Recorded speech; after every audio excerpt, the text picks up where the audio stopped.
more insight, more understanding.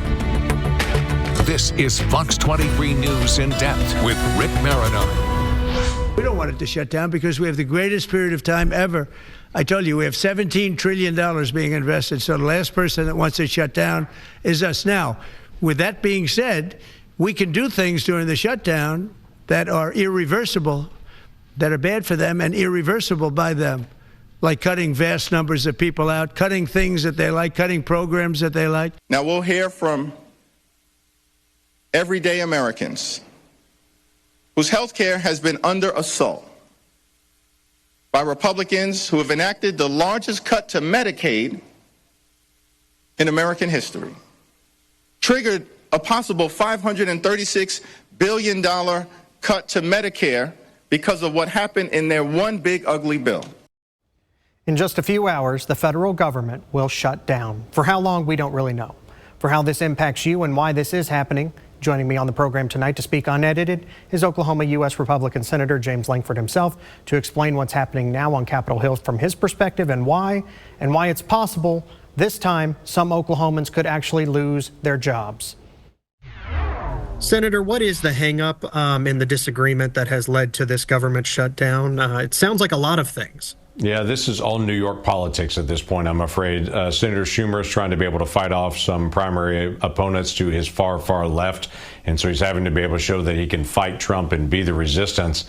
The challenge that he has is this is only a 7-week extension to continue negotiations of what's called a clean continuing resolution. This is literally the status quo of a Biden budget last year, just continuing that on for 7 more weeks while we finish negotiations. We had 13 of these during the Biden administration that were just short-term extensions that were just like this.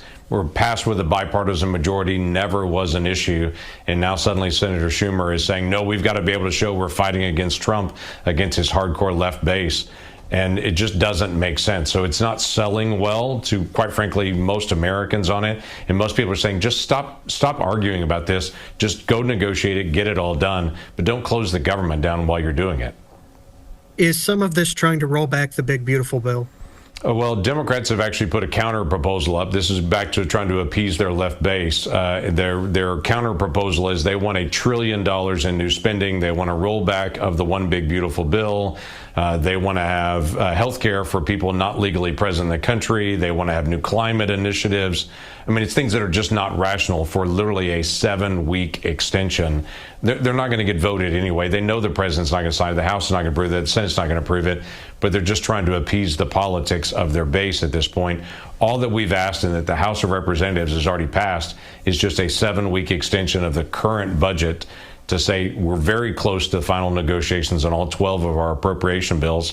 While we're negotiating the final bills, let's leave us where we are in the current spending levels, and then hopefully we'll be finished with the bigger budget items by the end of November. So what does this mean for folks watching this when the government shuts down? It sounds scary, but also if I don't like government, it somewhat sounds like a relief. Yeah, it's very funny. Some people will celebrate, say the government shut down, and then they'll turn around and say what happened. Other people are trying to get a permit right now. They're trying to do oil and gas development. They're trying to reach out to a national park area or to certain offices with whatever it may be they're reaching out to, and they'll suddenly find the person that they're going to call is now on furlough. They're not there, or they're saying, well, we can't issue that permit during a government shutdown, so you have to wait. If you're a federal employee, you're going to get your paycheck in the next couple of days because you're paid for what your work was already done, but your next paycheck 2 or 3 weeks from now, you wouldn't get. So there's going to be a delay or a gap for that. And a lot of folks live paycheck to paycheck still, and they're very concerned about that. So for federal workers, there's a bigger issue on that. And President Trump has said every single agency needs to determine what's an essential worker. They've got to stay on the job even though they're not getting paid right now. And what's a non-essential worker, they can actually go home. They'll get paid anyway, even though they're home, which is wasteful for the American taxpayer. But President Trump has also said, hey, if you're declared a non-essential worker, maybe we'll just cut you loose entirely.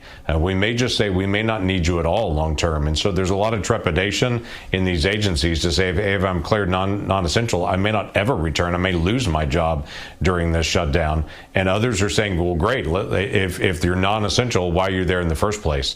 So, yeah, there's a little bit more drama in this one than there typically is. I've been meaning to ask you this for years. I've always seen your press releases about government shutdowns, but you've also been in the minority at times. Is the government shutdown a tool the minority should have to get maybe one or two, maybe not a whole truckload of things, but maybe one or two concessions? Yeah, I would like to not have government shutdowns, period. And this has been something I've actually supported, whether I'm in the majority or in the minority. I have a bill called Preventing Government Shutdowns that says if we get to one of these moments, like where we'll be at midnight tonight, automatically the funding would continue at current levels of where we are right now. But members of Congress and our staff, we can't travel. We're in session 7 days a week, and you can't do any bills other than the appropriation bills. So it basically locks us in a box and says, do your work. You didn't finish it on time, so you got to stay there until it's actually done. Nights, weekends, whatever it takes, you've got to finish the negotiation. That allows the American people to be held harmless, but puts the pressure on Congress to say, finish your work on time. If you don't, you'll stay overtime until it's actually done. I think that's a better way to do it. Quite frankly, government shutdowns make us look terrible on the world stage as the whole world says, what's the problem with the Americans? It wastes taxpayer dollars every time it happens because you have the shutdown and the restart and all the drama and people go on furlough. And so you literally spend a lot of money that you waste. You're paying some federal employees to stay home and not be productive, so you lose that productivity. It's better just to say, keep it open, but keep Congress fighting on the hard issues, that is the budget. There are budget problems. We should fight those out, but we shouldn't hurt the American taxpayer in the process. I do want to go back to the possible firings of people long term. Yeah. Are those mainly bureaucrats in Washington, or could some Oklahomans be caught up in this? I mean, my parents were non-essential federal contractors, and when it snowed, they stayed home. Yeah. So are any Oklahomans caught up in that possible firing? Could be. We don't know yet. Each administration makes their own decisions as they go through it. You'll remember several years ago during the government shutdown under President Obama, he closed down all the national parks. He was the only president that did that during a government shutdown. But every president does it a little bit differently. This president's saying, hey, when we shut down, I'm going to look at any federal employee around the country that's considered non-essential and have to make a decision on should they be there long term at all. So we don't know yet how President Trump will actually handle this particular government shutdown. This is your first shutdown in Republican leadership. Is it different this time for you? Well, this one's unique because it's dumb in many ways. This one is different because it's normally just a status quo. If we're going to just stay open for a couple of weeks, we have wide bipartisan agreement just to keep the negotiations going. This one feels different because it's so abnormal. There's not a big issue we're dealing with right now on it other than just Democrats choosing to be the resistance. So right now we're trying to negotiate this out. Senate leadership, working with Democratic leadership, just say what is it going to take to be able to come to the table and just keep the government open. But the House has already passed the bill. It's sitting in the Senate. The House is not in session this week. And so the only option is just to be able to maintain where we are status quo for 7 weeks, which in the past was a pretty simple jump. Senator, anything else you'd like to mention? I'm running out of time. Nope, I think it's pretty straightforward. Thank you so much, Senator. We'll be watching. Let me ask you this. Let me ask you this before we go. Sure. Give me a guess. How long does this thing last? Government shutdowns are kind of like a war. It is easy to start. It's hard to stop. So once you shut the government down, you never know how long it takes. Last time we had one under the Trump administration with the Democrats kicked off like they're doing this one, it was over a weekend that we were shut down. And this one, there's a Jewish holiday, that's Yom Kippur, the High Holy Days, that are coming up starting Wednesday night. So we're not going to be in session regardless on that critical Jewish holiday. And so once we start this into Wednesday, we're not going to be in session on Thursday. So we don't know at that point how long this thing extends out. Thank you so much, Senator. I appreciate it. You bet.